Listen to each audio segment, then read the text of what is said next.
We are into the frantic last day before the U.S. midterm elections. It is a vote widely seen as a referendum on Donald Trump's leadership.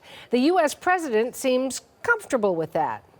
I see headlines in the New York Times that it's really about me, and it's not really, but I'll accept that. You get to vote in what might be the most important election of our lifetimes, maybe more important than 2008. Barack Obama sounding a little hoarse there. Also on the trail, he's in Virginia trying to help Democrats. They see their best chance in the House, where all 435 seats are up for a vote. Trump will be hitting Ohio, Indiana, and Missouri. The U.S. president says his focus is on the Senate, where Republicans go in with a razor-thin majority. CBC's Ellen Morrow is tracking all of this live. She joins me from Washington. The last day of the campaign. Ellen, what are the messages from Trump and Obama as they work to mobilize this vote?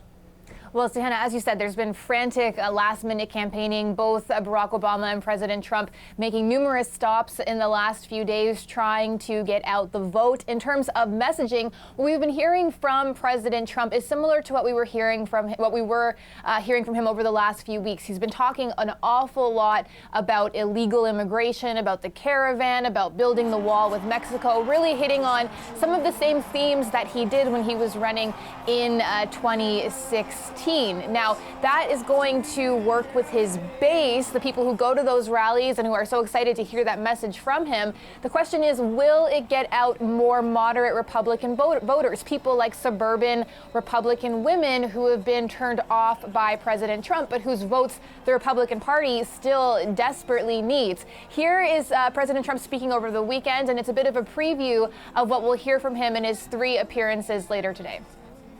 Democrats want to invite caravan after caravan of illegal aliens to pour into our country. I don't think so.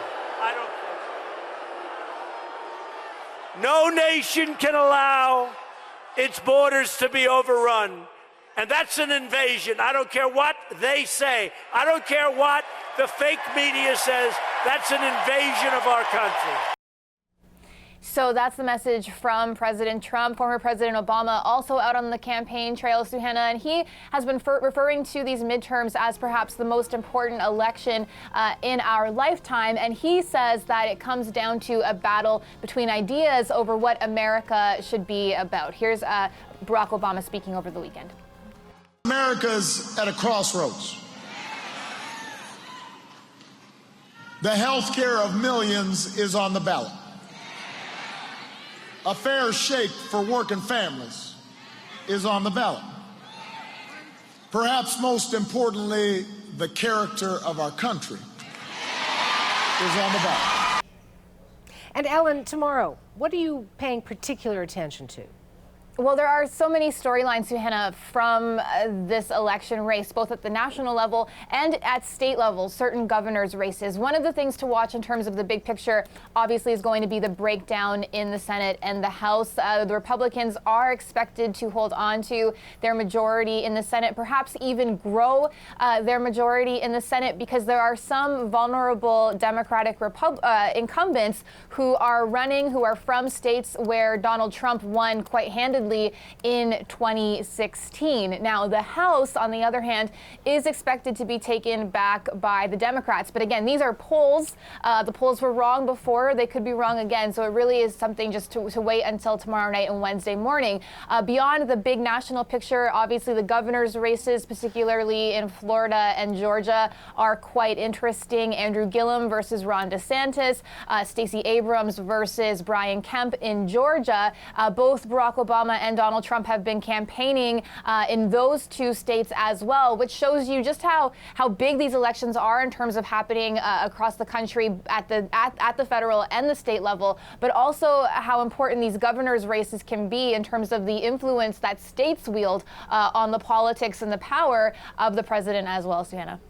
Thank you, Ellen. CBC's Ellen Morrow in Washington. U.S. President Donald Trump and former President Barack Obama traded blows in the final weekend of campaigning before the midterms. There is a lot at stake for both of them, make no mistake. If the Democrats can take back the House of Representatives, well, that would be a big knock against Trump. But if they lose, then Obama's influence and his legacy could be at stake. With more on this, I'm joined by Thomas Schwartz. He is a presidential historian and a professor at Vanderbilt University in Nashville, Tennessee. And Professor, great to have you on the program. I saw you smiling when we were running those clips from the weekend. We just showed our viewers a live look at Barack Obama in Fairfax, Virginia, on behalf of Tim Kaine, who's looking for his second term as a senator. He was hoarse. And he's been going at it, rolling up his sleeves. How unusual is that for a former president?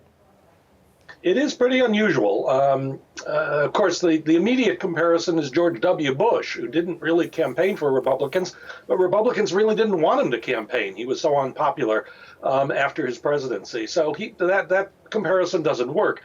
The only comparison that really might be with Bill Clinton, who did do a fair amount of campaigning for Democrats.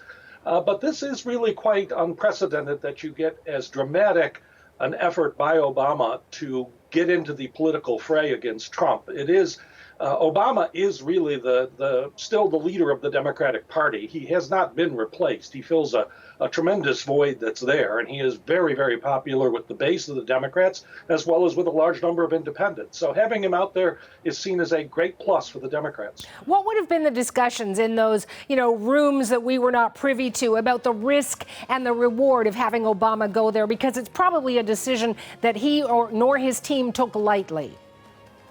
Yes, I think that's right. I think the risks are that, of course, if he gets into cases where his candidates are defeated. Now, Tim Kaine is a pretty sure thing, the one in Virginia. He's way ahead in the polls. But both Gillum in Florida and the candidate in Stacey Abrams in Georgia, the candidates he has been working for, are both in very, very close races. And if they were defeated, I think that would not look as Obama's effect would not look as strong. I think President Obama would like to have a say in who the Democrats nominate in 2020.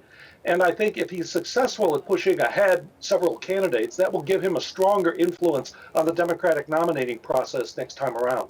So he would have a greater voice then in the choice for 2020. But let's look back. If this doesn't work as the Democrats would like it to, how does it affect the legacy that Obama leaves behind? Well, it could have a very devastating effect. Remember, President Trump has pretty much set himself up to undo everything he calls part of the Obama legacy. We've seen that in foreign policy with the Iran nuclear deal. We've seen it in domestic policy with the attempt to repeal Obamacare. That idea, that's a very important part of the Obama legacy. And I think were the Republicans to win, I think Obama's legacy would be even more in danger. And I think that's clearly one of the reasons why the former president is so active in this campaign. And let me ask you about your current president, Professor Donald Trump. Let's talk about his legacy, the one he is hoping to build. The polls, and people roll their eyes when they hear polls because we know how wrong they've been in the past, but those polls indicate there could be a Democrat House. If the Republicans do lose that House, how does it affect the legacy Trump is trying to build?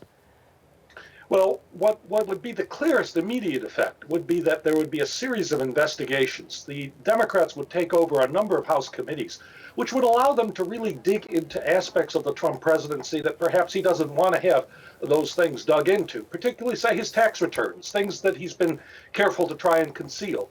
So where it could really damage him, I don't think it will lead, for example, to impeachment, but I think it could tie up any types of initiatives he might want to launch next year, any attempt, for example, to move on immigration or on changing our medical system or healthcare system. So in a way, it would probably lead to gridlock for the next 2 years and really diminish his attempt in 2020 to argue for a whole series of legislative successes. One final question for you, and that is about the big word that, we're hearing over and over in this final push, and that is mobilization, getting the vote out there. The last midterms, we know there were 83 million Americans who actually voted, 160 million in the last presidential election. We're hearing high voter turnout in this midterm. What do you read into that? Or what will that voter turnout actually tell you, Professor?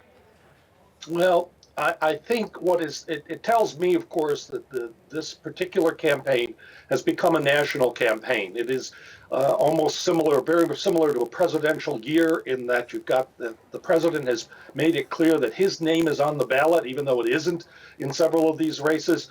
I do think one of the reasons we've got such a high voter turnout, and I'll use my own state of Tennessee as an example, is that we have some very contested races here. People are excited because they are so closely divided. And in that sense, I think people's sense that voting might make a difference is much greater than in previous midterms where some of the polls indicated lopsided contests, and that certainly discouraged people from voting. In this case, what you've got is that you've got a number of very, very closely fought cases and elections around the country, and that has served to really stimulate turnout. You know what? I'd really like to talk to you again after this is all done and Canadians have digested the information as you have down on your side of the border, because there are ramifications not just for you in the United States, but also for us here in Canada. But I do want to thank you for your time today, Professor. Appreciate it. Thank you very much for having me on. Thomas Schwartz is a presidential historian and professor at Vanderbilt University in Nashville.